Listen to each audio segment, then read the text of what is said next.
يا أم إني أشم عندك رائحة طيبة كأنها رائحة جده رسول الله صلى الله عليه وآله فقلت نعم إنك جدك وتحت الكساء فأقبل حسن نحو الكساء وقال السلام عليك يا جداه يا رسول الله تزن لي أن دخل معكم تحت الكساء. اللهم صل على محمد وآل محمد. فقال عليك السلام يا ولديك ويا صاحبي حوزي قد أذنت لك فدخل معهم تحت الكساء فقال فمن كانت إلا ساعته وإذا بوجه الحسن قد أقبل وقال السلام عليك يا أم فقمت عليك السلام يا ولديك يقرأت عيني ثمرة فؤاديني فقال إني أشم عندك رائحة طيبة كأنها رائحة جد رسول الله صلى الله عليه وآله فقلت نعم إنك جدك وأخاك تحت الكساء فدنا الحسن نحو الكساء وقال السلام عليك يا جداه السلام عليك من افترى الله تزان لي أن أكون معكم تحت الكساء فقال السلام عليك يا ولديك يا شافي أمتك تزنت لك فدخل معهم تحت الكساء فأقبل عندك ذلك أبو الحسن علي بن أبي طالب وقال السلام عليك يا بنتي رسول الله فقلت عليك السلام يا أبا الحسن يا أمير المؤمنين فقال يا فاطمة إني أشم عندك رائحة طيبة كأنها رائحة أخي وابن عمي رسول الله فقلت نعم إنك نعم معك ولديك تحت الكساء فأقبل علي نحو الكساء وقال السلام عليك يا رسول الله تزانني أنك معكم تحت الكساء. اللهم صل على محمد وآل محمد. وقال له عليك السلام يا أخي ويا صاحبي خلفاتي وصاحب أهلي وقد أذنت لك فدخل علي تحت الكساء ثم تحت نحو الكساء وقلت السلام عليك يا بتاه يا رسول الله تزان لي أن أكون معكم تحت الكساء. اللهم صل على محمد وآل محمد.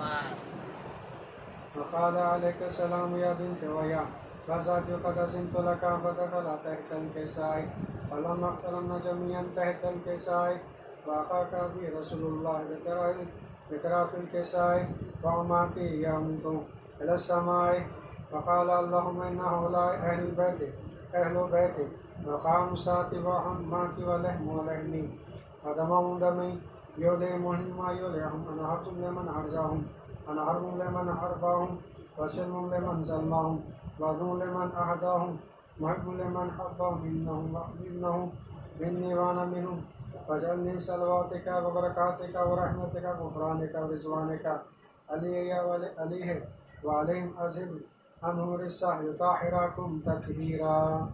اللهم صل على محمد محمد. فقال الله عز وجل يا ملائكتي سبحاني سماوات إني ما خلقت سماء مضيات ولا أرض مضيات قمر مزير ولا شمس مزير فلك يدور ولا بحر يجري ولا فلك يسري إلا تلك محبة خمسات الذين هم تحت الكساء. فقال أمين جبريل يا رب ومن تحت الكساء. اللهم صل على محمد وآل محمد. فقال عز وجل هم أهل البيت نبوة محضور رسالتهم فاطمة أبوها وبنوها. اللهم صل على محمد وآل محمد.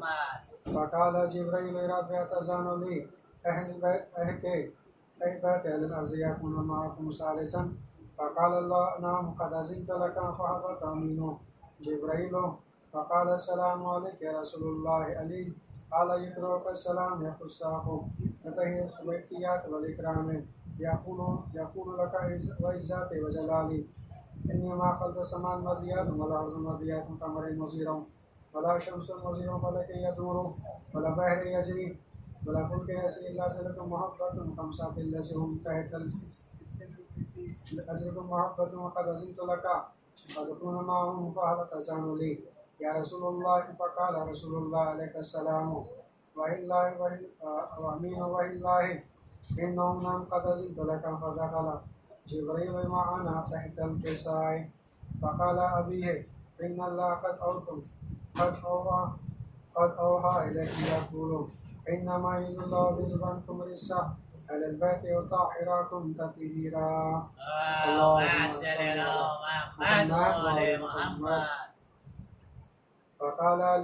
فقال علي لأبيه يا رسول الله ثم رجل سمع هذا تحت الكساء الفضل عند الله. فقال النبي والذين عباسان بلكن المصطفاني برسالتهم ما رزق يقبلون هذا بما في المحافل أهل الأرض فكنت من شيئتنا وما هبنا إلا وزالت عليهم رحمة ربهم الملائكة واستغفرت فمتفرقون. فقال علي إذا والله فزنا وزاشيتنا ورب الكعبة.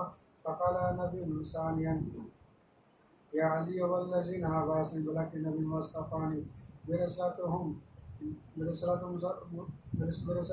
ما رزق يقبلون هذا بما في المحافل أهل الأرض جميل وفي جميل مشيئتنا معدنا وفي المهموم إلا وقد الله أمه والمغموم إلا كشف لكم طالب حاجاتي فقد الله حاجاتهم. فقال علي إذا والله فزنا سعدنا كذلك شيئتنا فازهم وسعدنا في الدنيا والآخرة ورب الكعبة.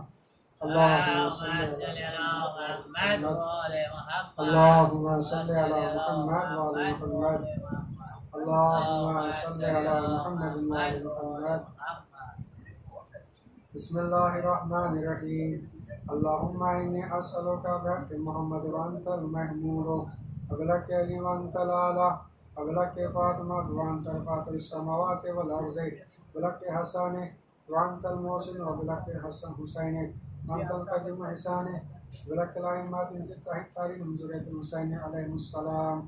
اللهم صل على محمد وعلى محمد. اللهم صل على محمد وعلى محمد. اللهم صل على محمد وعلى محمد. بسم الله الرحمن الرحيم.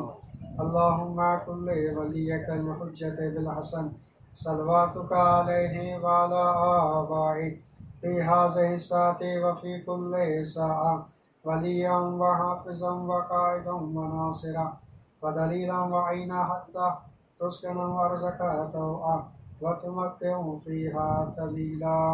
اللهم صل على محمد وعلى محمد وعجل فرجهم.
محمد والے محمد. اللهم صل على محمد وعلى محمد. چار میں سے سماعت فرمائیں. کردار تھا کردار ہے کردار رہے گا. کردار تھا کردار ہے کردار رہے گا. معیار تھا معیار ہے معیار رہے گا. معیار تھا معیار ہے معیار رہے گا. بیکار تھا بیعت کا سوال آل نبی سے. انکار تھا انکار ہے انکار رہے گا، انکار تھا انکار ہے انکار رہے گا۔ درود پڑھ محمد و آل محمد۔ اللهم صل على محمد وآل محمد۔ ایک اور درود پڑھ محمد و آل محمد۔ اللهم صل على محمد وآل محمد۔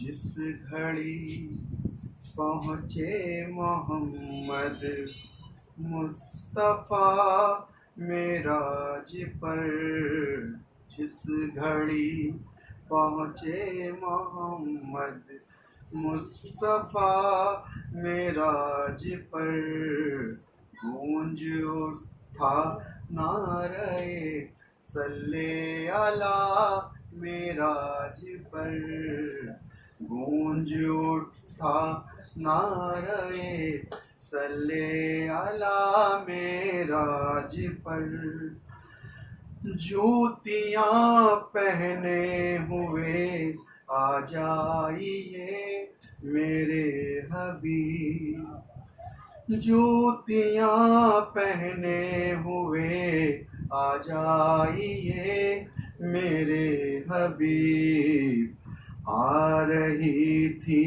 ہر طرف سے یہ صدا معراج پر، آ رہی تھی ہر طرف سے یہ صدا معراج پر، ساری دنیا کی نگاہوں سے چھپا کر لائیں گے، ساری دنیا کی نگاہوں سے چھپا کر لائیں گے، مصطفیٰ کو نور زہرا مل گیا معراج پر، مصطفیٰ کو نور زہرا مل گیا معراج پر،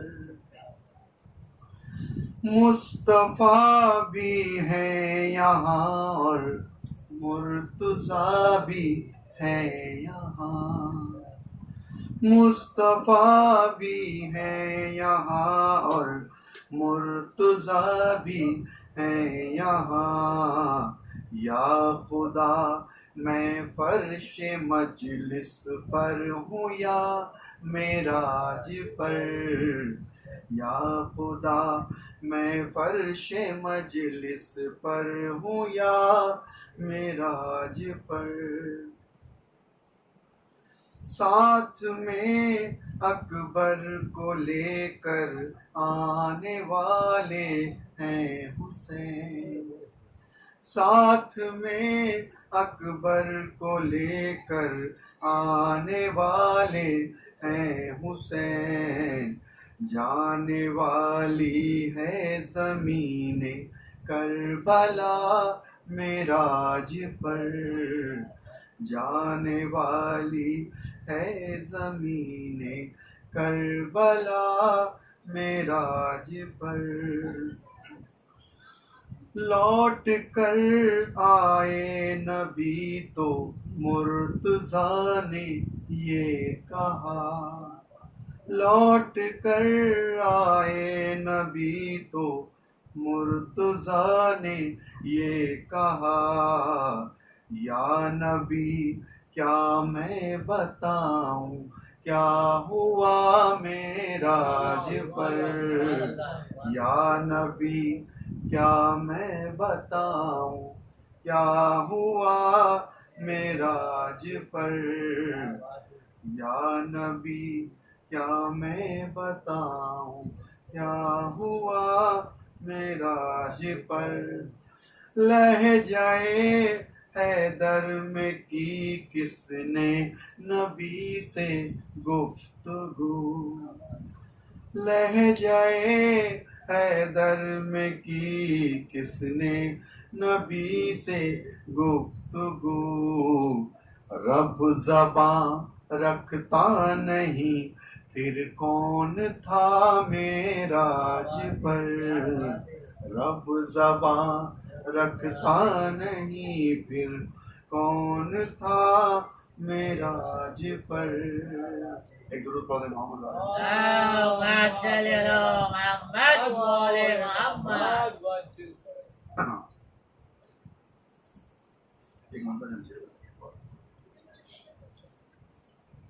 شہر سرور کی آب و ہوا اور ہے، شہر سرور کی آب و ہوا اور ہے، شہر سرور کی آب و ہوا اور ہے، ہر بلا اور ہے کربلا اور ہے، ہر بلا اور ہے کربلا اور ہے. میں ہوں بیمار جانے دے کر وہ بلا، میں ہوں بیمار جانے، میں ہوں بیمار جانے دے کر وہ بلا، اے طبیب اس مرض کی دوا اور ہے، اے طبیب اس مرض کی دوا اور ہے. درود پڑھ محمد علیہ وسلم. اللهم صل على محمد وآل محمد. اللهم صل على محمد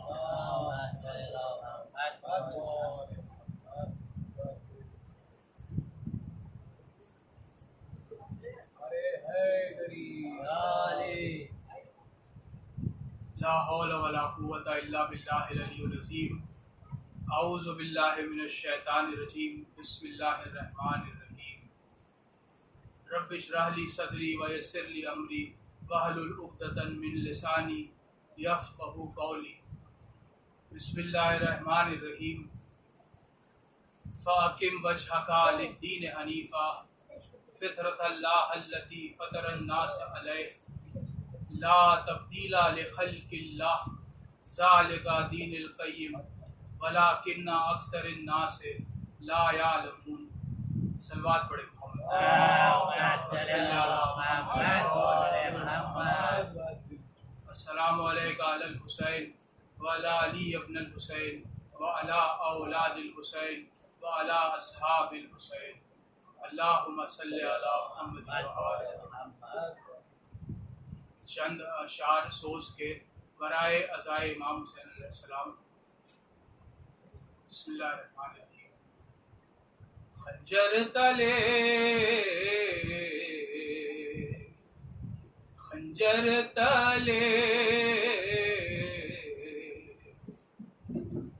خنجر تلے حسین ہے، تیروں کی جھڑی ہے.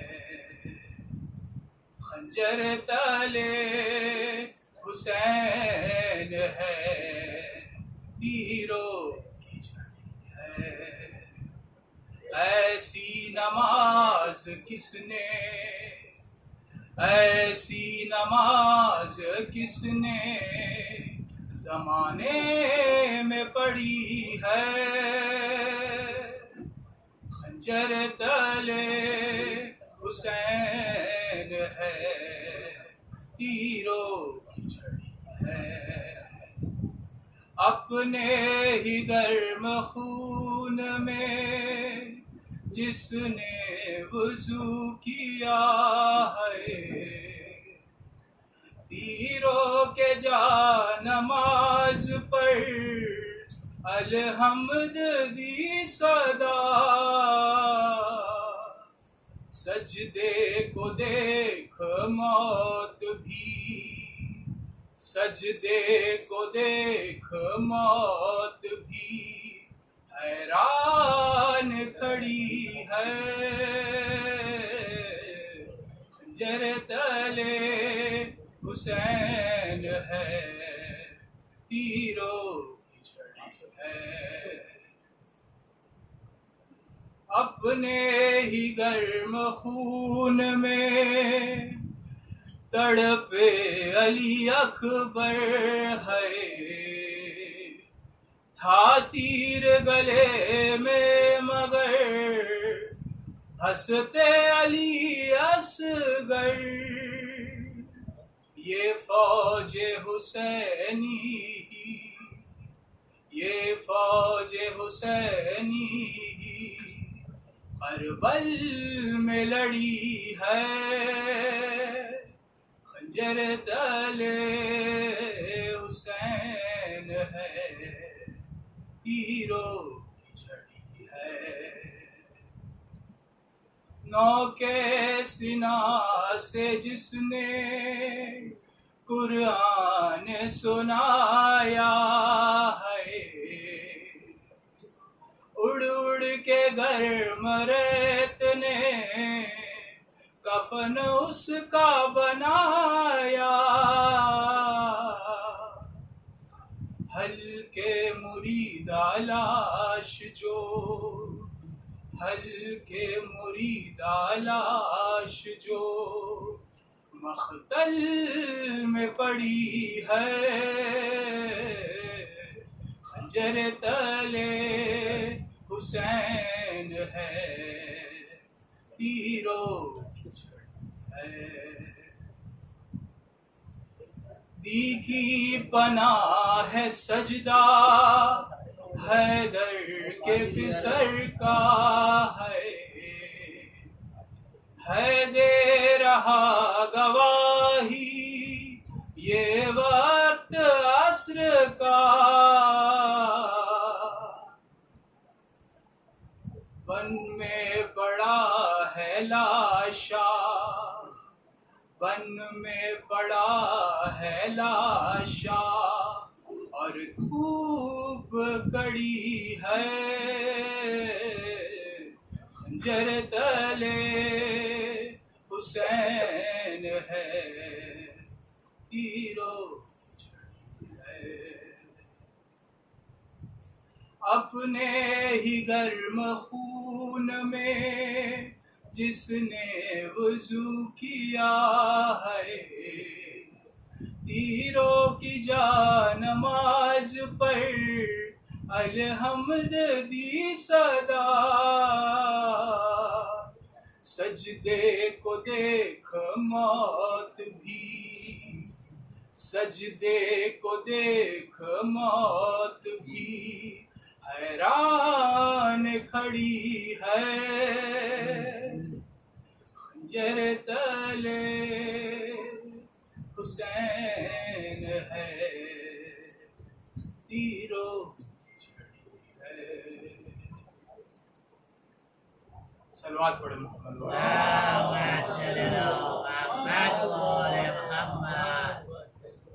بلا کے غم اٹھائے جا رہے ہیں، جفا کے تیر کھائے جا رہے ہیں، بلا کے غم اٹھائے جا رہے ہیں، جفا کے تیر کھائے جا رہے ہیں، فدا کرنے کو دین مصطفیٰ پر، فدا کرنے کو دین مصطفیٰ پر، علی اکبر سجائے جا رہے ہیں، بلا کے غم اٹھائے جا رہے ہیں، بٹھاتے تھے نبی کاندھوں پہ جن کو، بٹھاتے تھے نبی کاندھوں پہ جن کو، نیزوں سے گرائے جا رہے ہیں، بلا کے غم اٹھائے جا رہے ہیں، قدم دوش نبوت پر تھے جن کے،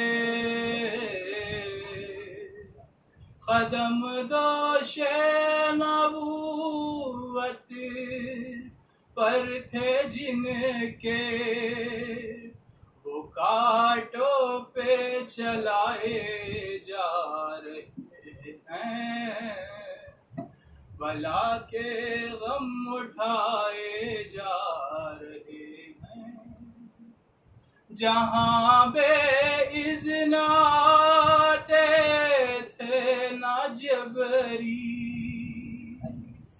جہاں بے اذن آتے تھے نہ جبری،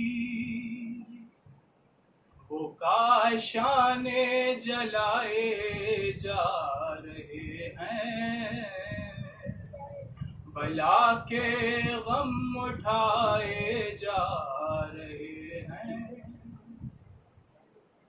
ہوا تھا جون قائم جن سے پردہ،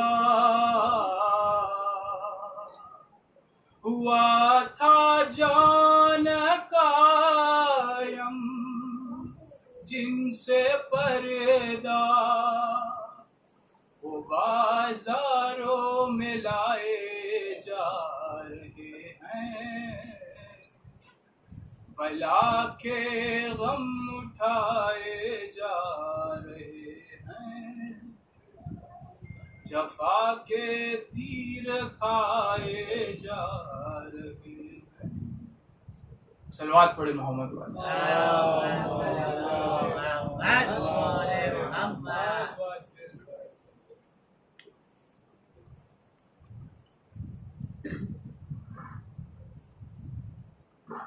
بہت بلند صلوات۔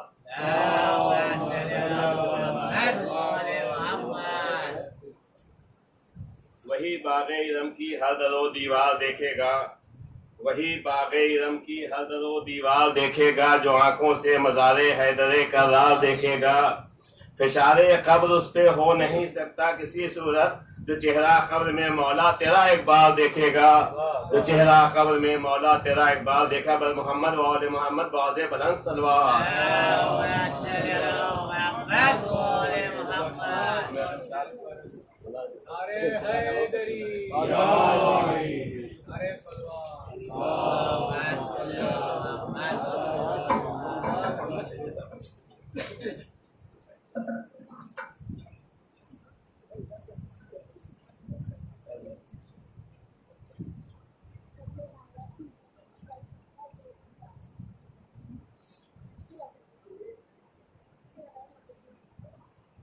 آپ حضرات سے گزارش ہے کہ اول و آخر 3 مرتبہ سورہ اول و آخر 3 مرتبہ درود، 1 مرتبہ سورہ الحمد اور 3 مرتبہ سورہ اخلاص کی تلاوت فرما کے مرحوم سید بخشش حسین، مرحومہ عباس بانگی، مرحوم سید جعفر حسین، مرحوم سید قائم حسین کی ارواح کو وصال فرما کے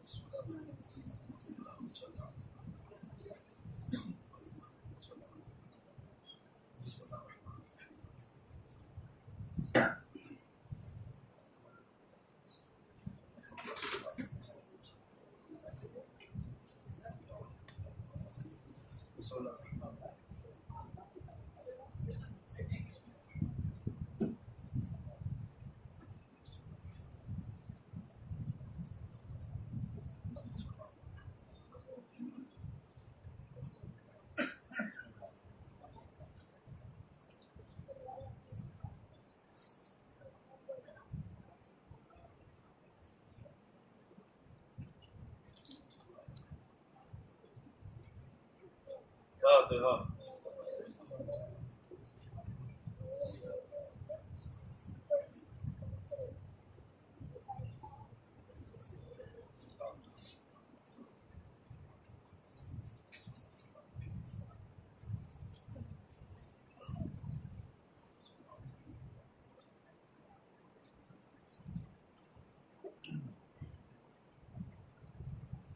لا حول حول ولا قوة إلا بالله العلي العظيم. أعوذ بالله من الشيطان اللعين الرجيم. بسم الله الرحمن الرحيم. الحمد لله خالق الخلق باسط الرزق فالق الأصباح ذي الجلال والإكرام والفضل والإنعام، ثم الصلاة والسلام وتحية والإكرام على سلطان الخلائق أجمعين وسيد الأولين والآخرين وخاتم النبيين وشفيع المذنبين ورحمة للعالمين ورسول المسدد والمصطفى الأحمد أبي القاسم محمد وآله الطيبين الطاهرين المعصومين المظلومين المنتجبين المنتخبين الميامين الهادين المهديين الذين أذهب الله عنهم الرجس وطهرهم تطهيرا فيما بقية الله في الأرض وحجته على العالمين عجل الله تعالى فرجه الشريف وسهل الله تعالى مخرجه الشريف ولعنة الله على أعدائهم وغاث بحقوقهم ومنكر فضائلهم ومناقبهم وولايتهم ومصائبهم أجمعين. أما بعد فقد قال الله عز وجل ويقول الذين كفروا لست مرسلا قل كفى بالله شهيدا بيني وبينكم ومن عنده علم الكتاب. صلوات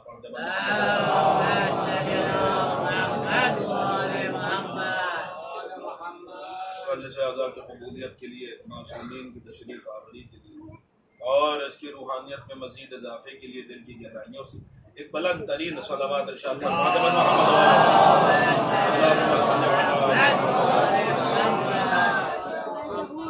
اگر زحمت نہ ہو تو تھوڑا تھوڑا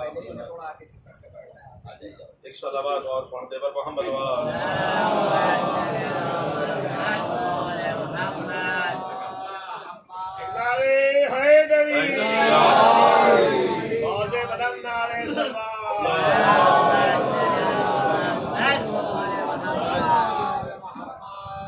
عزیزان گرامی قدر معزز سامعین مبالیان امین عزاداران سرکار سید الشہداء، مسلسل اسائے وافل ہدایہ کے ذیل میں گفتگو ہو رہی ہے اور یہ اس خمسہ مجالس کی چوتھی مجلس ہے اور ہم مسلسل اس آیت کو، اس کے مفہوم کو، یوں کہوں اس کے مفاہیم کو، اس کے مطالب کو، اس کے معارف کو سمجھنے کی کوشش کر رہے ہیں. عزیزان گرامی، ایک منظر ہے جسے قرآن نقل کر رہا ہے، وہ اس وقت کا منظر ہے کہ جہاں کفار کہہ رہے تھے کہ آپ رسول نہیں ہیں اور رسول کہہ رہے تھے کہ میں رسول ہوں، اور وہ کہہ رہے تھے کہ اگر آپ رسول ہیں تو اپنی رسالت پہ گواہ لے کر آئیے، اور یہ آیت چلی آئے گی، کہہ دیجئے کہ میرے اور تمہارے درمیان میری رسالت کے دو گواہ ہیں، ایک اللہ گواہ ہے اور دوسرے وہ گواہ ہے جس کے پاس کل کتاب کا علم ہے. ایک بہت ہی بنیادی بات سے میں آپ حضرات کے سامنے عرض کروں اور یہیں سے آج کی گفتگو کا آغاز کروں. کفار کہہ رہے تھے کہ آپ رسول نہیں ہیں. کل کی جہاں پہ بات تمام ہوئی تھی وہیں سے آج کی یہ گفتگو مسلسل ہو جائے گی. ایک رات یقین کے عالم میں سو جانا، امیر المومنین کا ارشاد میں نے آپ حضرات کو پیش کیا تھا، رات بھر جگ کر شک کی حالت میں عبادت کرنے سے بہتر ہوتا ہے. وہیں سے بات کا آج کی بات مسلسل ہو جائے گی. ایک سوال ہے، واضح سوال ہے کہ کفار جو کہہ رہے تھے کہ آپ رسول نہیں ہیں اور گواہ مانگ رہے تھے، تو گواہ کیوں مانگ رہے تھے؟ اور رسول جو کہہ رہے تھے کہ میں رسول ہوں، تو یہ رسول کیوں کہہ رہے تھے؟ ایک دم سامنے کی چیز ہے. کفار گواہ مانگ رہے ہیں تو گواہ کیوں مانگ رہے ہیں؟ رسول کہہ رہے ہیں میں رسول ہوں، تو رسول کیوں کہہ رہے ہیں کہ میں رسول ہوں؟ تو آپ اگر تھوڑا سا غور و فکر کیجیے گا تو آپ کو یہ بات سمجھ میں آ جائے گی کہ کفار جو گواہ مانگ رہے تھے وہ اس لیے گواہ مانگ رہے تھے کیونکہ انہیں رسول کی رسالت میں شک تھا. رسول جو کہہ رہے تھے کہ میں رسول ہوں، وہ اس لیے کہہ رہے تھے کیونکہ انہیں اپنی رسالت پہ یقین تھا. یعنی ایک بات سمجھ میں آئی کہ رسالت پر یقین یہ سیرت رسول ہے، اور رسالت میں شک